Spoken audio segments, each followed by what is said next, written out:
اعوذ باللہ من الشیطان الرجیم بسم اللہ الرحمن الرحیم السلام علیکم ورحمۃ اللہ وبرکاتہ۔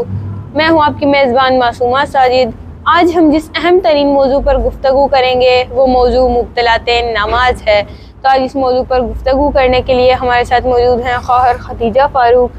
تو جی خواہر، جیسا کہ میں نے بتایا کہ آج ہم جس موضوع پر گفتگو کریں گے وہ موضوع مبتلات نماز ہے، تو آج اس موضوع کے متعلق میرا آپ سے سب سے پہلا سوال یہ ہے کہ مبتلات نماز کسے کہتے ہیں؟ جی، آپ نے بہت اچھا سوال کیا کہ مبتلات نماز کسے کہتے ہیں۔ جب انسان نماز میں تکبیرۃ الاحرام کہہ دیتا ہے تو اس کے بعد نماز کی ابتدا سے لے کر نماز کے اختتام تک کچھ ایسے کام ہیں کہ جو حرام ہو جاتے ہیں۔ نماز کے دوران ان کو انجام دینا نماز اس سے باطل ہو جاتی ہے، اسے مبتلات نماز کہتے ہیں۔ جی مومنین کرام، جیسا کہ آپ نے دیکھا خواہر نے ہمیں بتایا کہ انسان جب نماز میں تکبیرۃ الاحرام کہہ دیتا ہے، یعنی نماز کی ابتدا سے لے کر نماز کے اختتام تک انسان پر کچھ چیزیں حرام ہو جاتی ہے، لیکن اگر کوئی اسے انجام دے دیتا ہے تو اس کی نماز باطل ہو جاتی ہے، اسے مبتلات نماز کہتے ہیں۔ تو خواہر آپ مجھے بتائیے گا کہ مبتلات نماز کتنے ہیں؟ جی بالکل، علماء مجتہدین کے فتوے کے مطابق اور احکام شرعی کے مطابق مبتلات نماز 12 ہیں۔ جی بالکل، آپ نے صحیح بتایا کہ علماء مجتہدین کے فتوے کے مطابق اور احکام شرعی کے مطابق مبتلات نماز 12 ہیں۔ تو خواہر آپ مجھے بتائیے گا کہ مبتلات نماز کون کون سے ہیں؟ جی بالکل، آپ نے بہت اچھا سوال کیا۔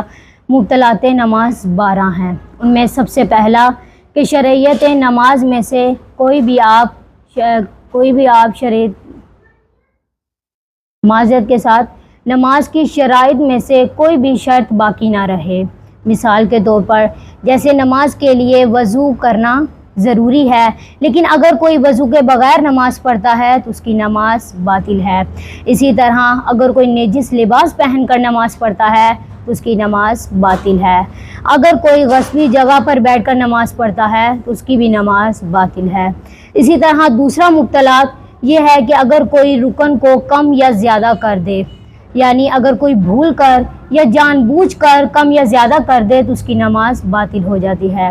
مثال کے طور پر اگر کوئی 2 رکوع پڑھ دیتا ہے یا رکوع پڑھنا ہی بھول جاتا ہے تو اس سے اس کی نماز باطل ہو جاتی ہے۔ تیسرا مبتلات کہ انسان نماز میں ایسا کوئی کام کرے کہ جس سے نماز کی صورت بدل جائے۔ مثال کے طور پر اگر کوئی نماز میں اچھلنا شروع کر دے یا تالیاں بجانا شروع ہو جائے تو اس سے بھی اس کی نماز باطل ہو جاتی ہے۔ چوتھا مبتلات یا انسان ایسا کوئی کام کرے یعنی وہ شک پیش آ جائے کہ جو شک باطل کر دیتے ہیں۔ مثال کے طور پر 2 رکعتی نماز میں انسان شک کرے یا 3 رکعتی نماز میں شک کرے تو ایسی صورت میں نماز باطل ہو جاتی ہے۔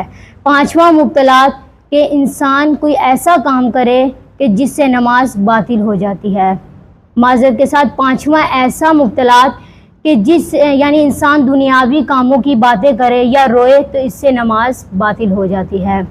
چھٹا مبتلات کہ انسان نماز میں ہنسے تو اس سے بھی نماز باطل ہو جاتی ہے۔ ساتواں مبتلات کہ انسان نماز کی حالت میں کچھ کھائے یا پیے تو اس سے بھی نماز باطل ہو جاتی ہے۔ آٹھواں مبتلات کہ انسان نماز میں بات چیت کرے تو اس سے بھی نماز باطل ہو جاتی ہے۔ نوواں مبتلات کہ انسان کا وضو یا غسل باطل ہو جائے۔ مثال کے طور پر انسان نماز کی حالت میں انسان کو نیند آ جائے یا انسان کی گیس خارج ہو جائے تو اس سے بھی نماز باطل ہو جاتی ہے۔ 10واں مبتلات کہ انسان اپنا منہ قبلہ رخ سے موڑ لے تو اس سے بھی نماز باطل ہو جاتی ہے۔ 11واں مبتلات کہ انسان نماز کی حالت میں اپنے ہاتھ کو باندھ لے تو اس سے بھی نماز باطل ہو جاتی ہے۔ اور 12واں مبتلات یہ ہے کہ انسان الحمد کے بعد آمین کہے تو اس سے بھی نماز باطل ہو جاتی ہے۔ جی ماشاءاللہ، آپ نے بہت اچھے طریقے سے اس سوال کے جواب کی وضاحت کی۔ اللہ تعالیٰ آپ کی توفیقات میں اضافہ فرمائے۔ خواہر نے ہمیں بتایا کہ پہلا مبتلات نماز یہ ہے کہ شرائط نماز میں سے کوئی بھی شرط باقی نہ رہے۔ دوسرا کہ رکن نماز کم یا زیادہ ہو جائے۔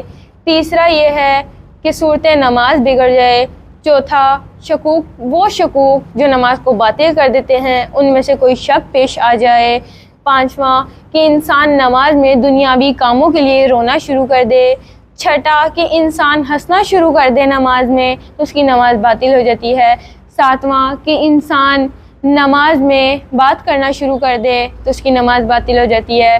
آٹھواں کہ کھانا پینا شروع کر دے تو اس کی نماز باطل ہو جاتی ہے۔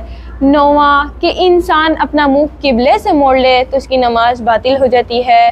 دسواں کہ اگر کسی کا وضو اور غسل باطل ہو جائے تو اس کی نماز بھی باطل ہو جاتی ہے۔ گیارہواں اگر کوئی اپنے ہاتھوں کو باندھ کر نماز پڑھے تو اس کی نماز بھی باطل ہو جاتی ہے۔ اور بارہواں کہ اگر کوئی الحمد کے بعد آمین کہے تو اس کی نماز بھی باطل ہو جاتی ہے۔ تو اسی کے ساتھ مومنین کرام ہمارے پروگرام کا اختتام ہوتا ہے۔ انشاءاللہ اگر اللہ تعالیٰ نے توفیق دی تو ہم نئے موضوع کے ساتھ دوبارہ ملیں گے، تب تک کے لیے اللہ حافظ۔